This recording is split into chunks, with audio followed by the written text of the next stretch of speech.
How does a man who commanded 1,000,000 soldiers, saved a nation from tearing itself apart, and sat in the most powerful office in the world, die a penniless failure, racing against cancer to write his way out of shame?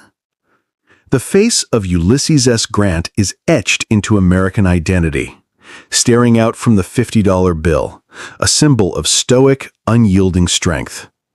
His tomb in New York City is a monument to a victor, a place of national pilgrimage. The official history, the one carved in granite and printed in textbooks, tells a simple and heroic story. It's the story of the quiet man from Ohio who, through sheer bloody-minded tenacity, rose from obscurity to become the general-in-chief of the Union Army. He was Unconditional Surrender Grant, the man who met the brilliant, dashing Robert E. Lee and did not flinch. While other Union generals were cautious, political, and timid, Grant understood the brutal, simple arithmetic of the Civil War, that it was a contest of will, and he would not be broken.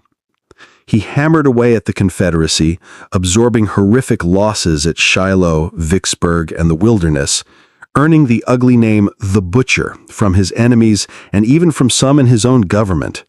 But he did not stop. He kept moving forward relentlessly until Lee finally surrendered at Appomattox Courthouse, effectively ending the war. Then came the presidency. For 8 years, he led the nation through the turbulent, violent era of Reconstruction. He fought the Ku Klux Klan, championed the rights of newly freed slaves with a conviction that few other presidents have matched, and provided over a country struggling to heal its deepest wounds. This is the Grant of legend, a man of action, of simple and direct purpose, a man perfectly suited for the stark moral clarity of war. But there was another Ulysses S. Grant, a man who existed in the shadows of the monument in the quiet, desperate years before the war and the devastating years after his presidency.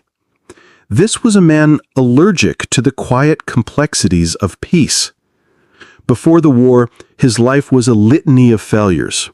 He graduated from West Point without distinction, served capably in the Mexican-American War, but later resigned his commission from a lonely post on the West Coast under a cloud of rumors about depression and heavy drinking.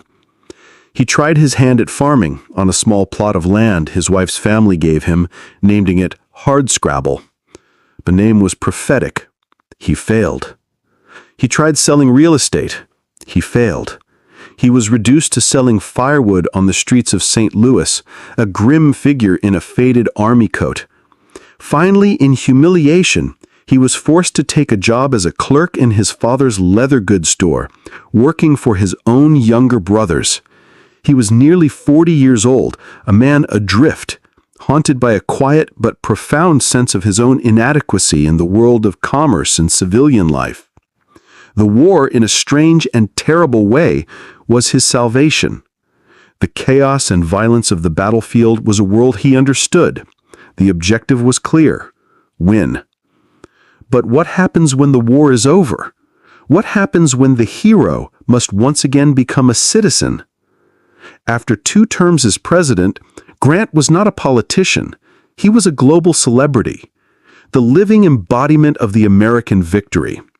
He and his wife Julia embarked on a world tour, a 2-year journey that saw them feted by the crowned heads of Europe and the Emperor of Japan. He was treated not as president, but something more akin to a king, a modern Cincinnatus who had saved his republic.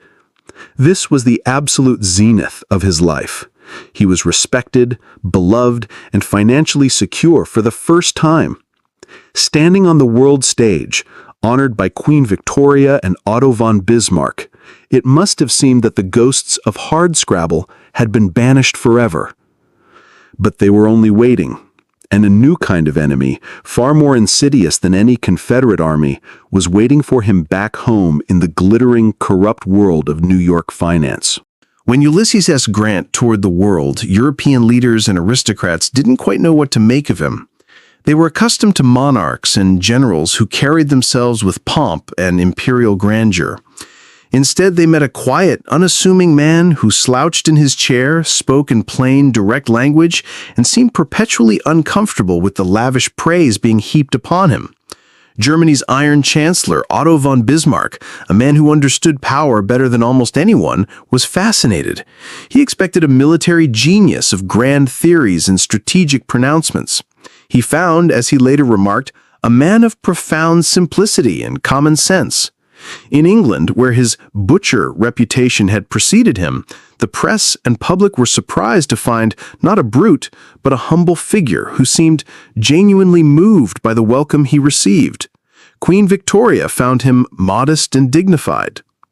This European perspective is critical because it reveals a truth that American folklore often misses. They saw what his friends always knew, that beneath the military resolve was a man of immense personal modesty and, most dangerously, a deep-seated trust in the goodness of others. He judged men by the standards of a battlefield, where loyalty and courage were the highest virtues. He was almost constitutionally incapable of seeing deceit in those who professed friendship. This very quality, which made him a beloved commander, would prove to be his fatal flaw as a private citizen. Upon his return to America, Grant settled in New York City, a place awash in the Gilded Age's speculative frenzy. He was a national hero, but he had no profession. He longed for the one thing that had always eluded him: success in business. He needed to prove, perhaps mostly to himself, that he was more than just a general. And it was here that he met Ferdinand Ward. Ward was everything Grant was not. He was young, charismatic, handsome, and hailed as the young Napoleon of finance. He moved through the drawing rooms and boardrooms of Wall Street with an easy confidence that dazzled everyone. He spoke of investments, of guaranteed returns, of a new and modern way of making money that the old guard couldn't comprehend. And he showered Ulysses S. Grant with attention and deference. He saw in Grant not just a hero, but a golden opportunity. Grant's son, Buck, was the first to fall under Ward's spell, becoming his business partner. Soon after, Ward approached the old general himself with a proposition.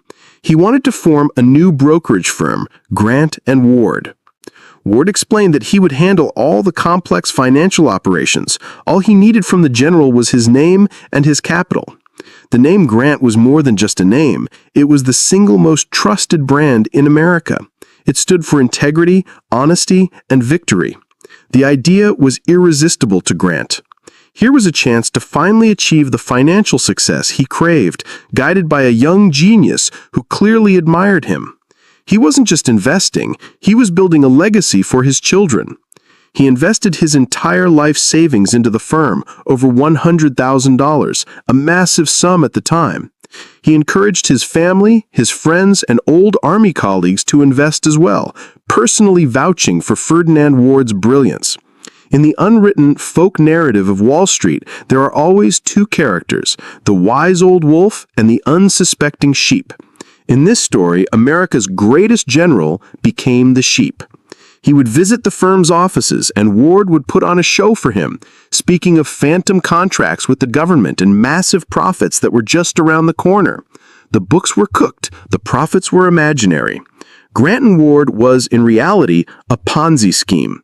Ward was using the money from new investors drawn in by the magic of Grant's name, to pay fictitious dividends to the old ones. Grant, a man who could read the intricate topography of a battlefield at a glance, was utterly blind to the fraud happening in his own office. Why? The official histories point to his naivete. But perhaps there's something deeper, something being hidden even from himself.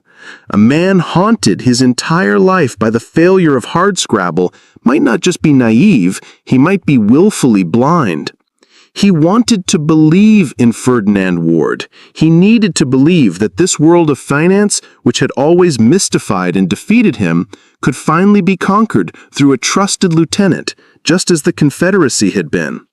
The trust he placed in Ward wasn't just a business decision, it was an act of profound emotional and psychological transference. Ward wasn't just a partner, he was the key to healing a lifelong wound.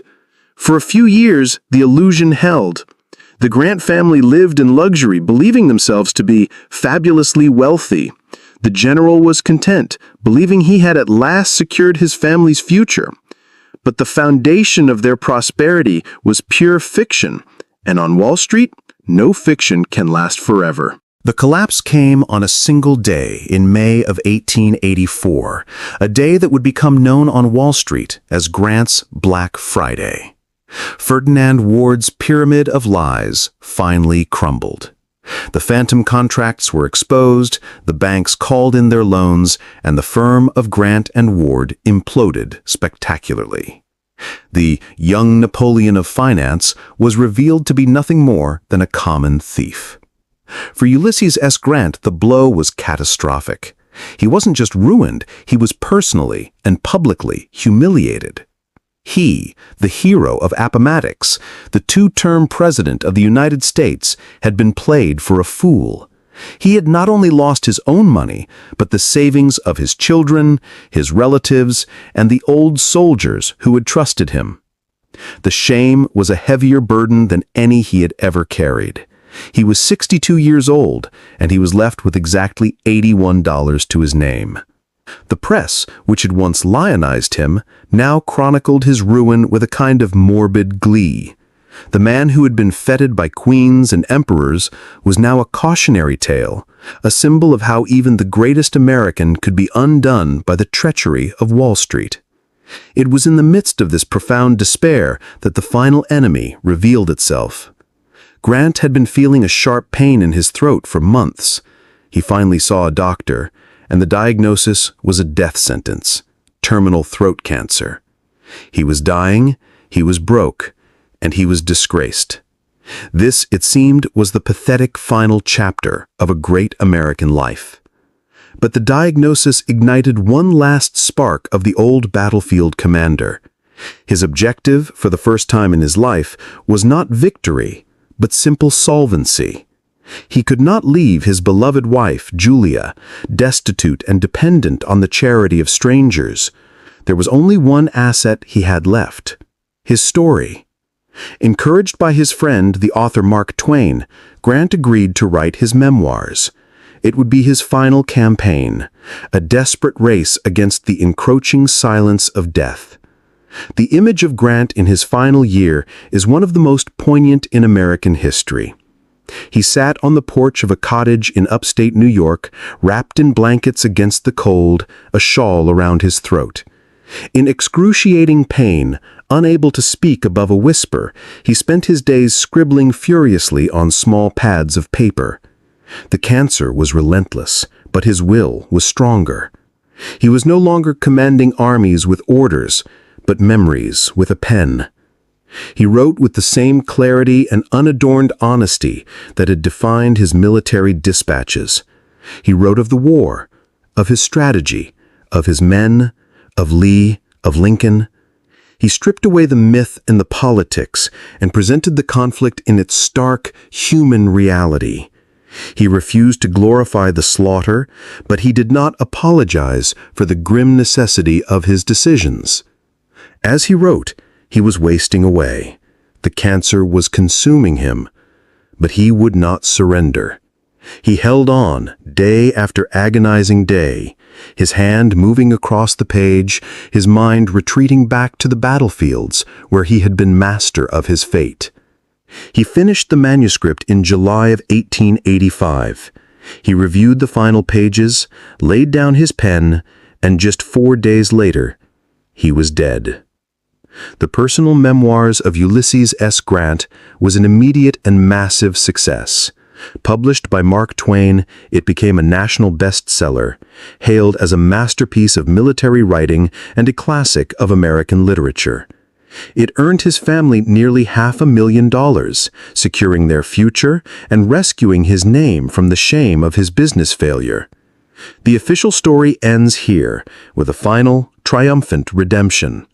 The hero, brought low by betrayal, rises one last time to win a posthumous victory through courage and sheer force of will.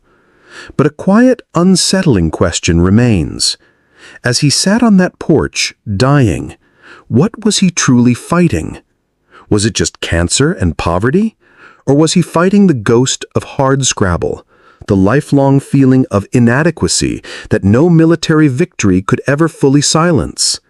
He had conquered the armies of the South, but the subtle world of commerce had defeated him. He had led a nation, but he couldn't see the thief sitting across the desk from him. The memoirs saved his family's finances and restored his public honor, but did they grant him personal peace? We see the monument, we read the triumphant histories, but perhaps the truest image of Ulysses S. Grant is not the general on his horse, but the old man in the shawl, in a race with death, still trying after all those years to prove that he was worth something when the shooting stopped. He won his last campaign, but the nature of his war, the one that raged inside him, remains his most profound and enduring mystery.